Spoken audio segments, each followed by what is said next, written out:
I guess that it is time for me to finally say something. Hopefully I can make it short.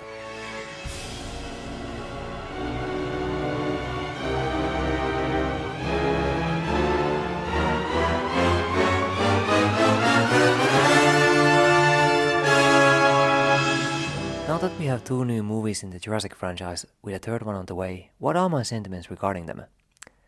I was actually working on an opinion piece about what was formerly known as Jurassic Park 4, before its now famous name change back during 2015 when it was initially released. But then I simply stopped. The reason? I was content with what I had. There was nothing to add to what other people in the Jurassic Park community have already stated about it. So you could say that my opinions about the movie are rather late in the game. Kept you waiting, huh? So, what are my sentiments about Jurassic World? To begin, the movie's development took literally over 15 years. After all of that time, does the 4th movie deliver on its promise of supplementing its roots? From its bottom line, the film is just a science fiction romp that keeps you distracted with a couple of hours of this.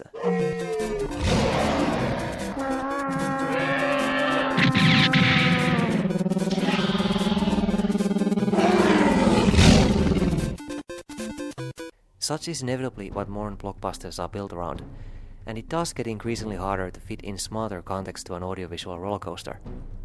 They are trying to please a varying audience with the lowest common denominator in a technologically evolving entertainment landscape. Not exactly slow burn, which can understandably disappoint some. So what about the quality of the storytelling? That entirely depends on what you seek from it. Watching the resulting debates has been rather amusing in its own right.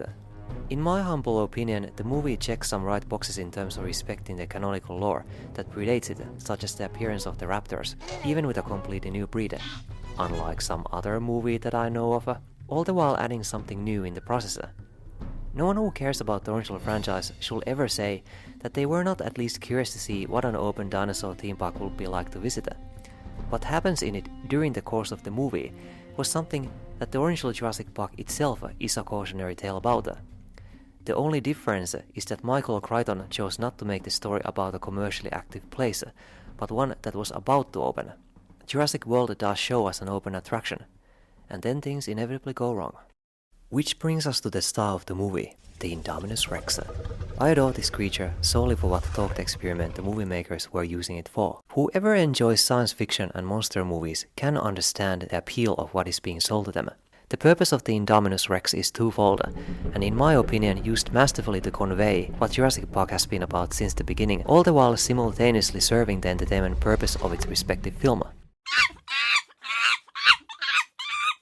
The reoccurring hubris of scientists and people who think that they control what they create, even when they barely know much about the animals that they get tasked to handle, is amped up to 11 by this monster.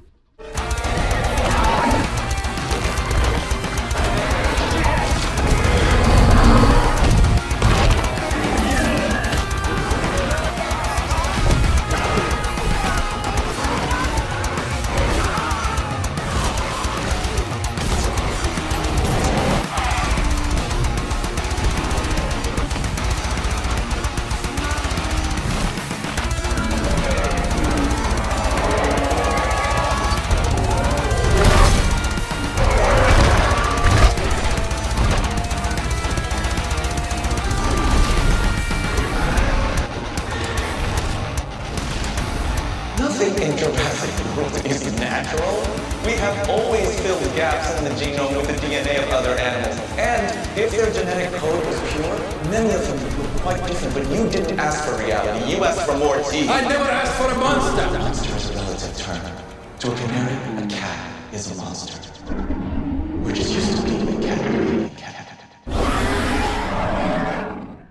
This is what the franchise has been about since the beginning. Only in here, it is also supplemented.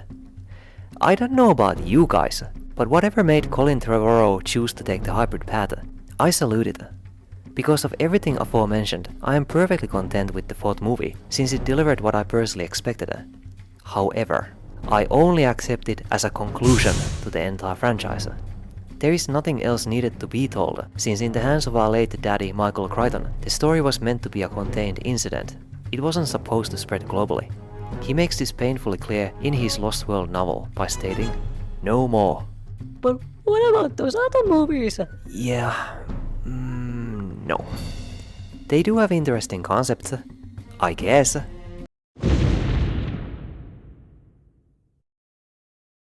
I do like the opening of Fallen Kingdom. J.A. Bayona has some experience in the area of atmosphere, and the T-Rex gets to be a danger again.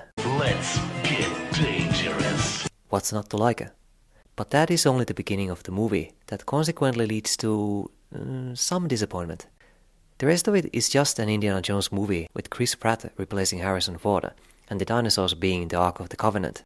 A volcanic eruption that threatens to kill off all of the animals somehow. Yeah, I have to side with Malcolm on this one. Letting the dinosaurs die off will have been way more humane, not just to them, but also to the rest of the world, since they are out of place invasive species that create problems in any case. The only reason for why they are allowed to spread is because humans gave the planet to them on a silver platter. And then we get a reenactment of Nosferatu with the Indoraptor. I understand what they were trying to do here. I'm sorry guys, but this is a downgrade from the earlier creature. It's just a big black raptor that runs on all fours, and it lacks the camouflage of its own genetic predecessor.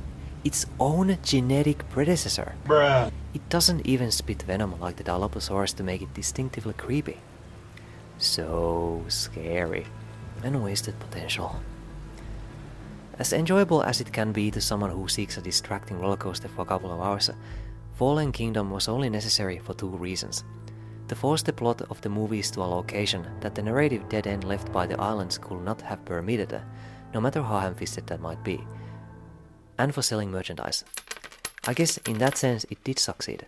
And because of its success, Mattel did produce a Brachiosaurus to celebrate the original Jurassic Park, so it did benefit the overall franchise even when Fallen Kingdom has some serious handicaps. Shut up, Jim. Moving on.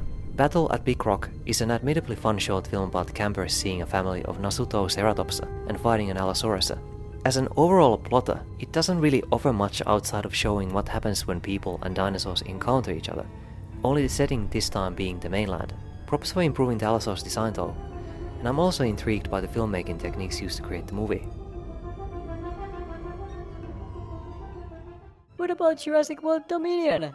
The original characters are coming back. We got ducks in here. I am of course curious about what has been going on in the lives of Alan, Ellie and Ian, since I have been invested with these characters from the moment the franchise first began.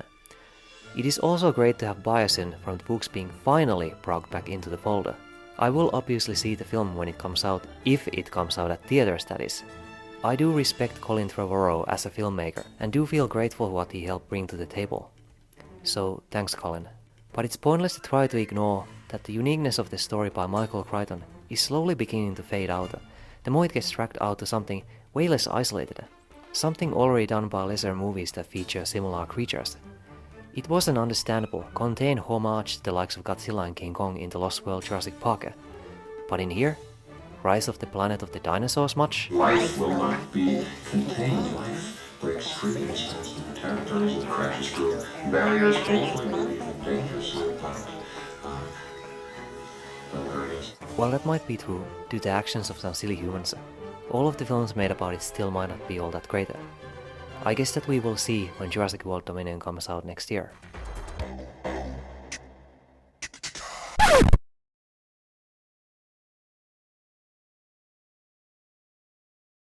Dio! ほう、向かってくるのか。逃げずにこのディオに近づいてくるのか。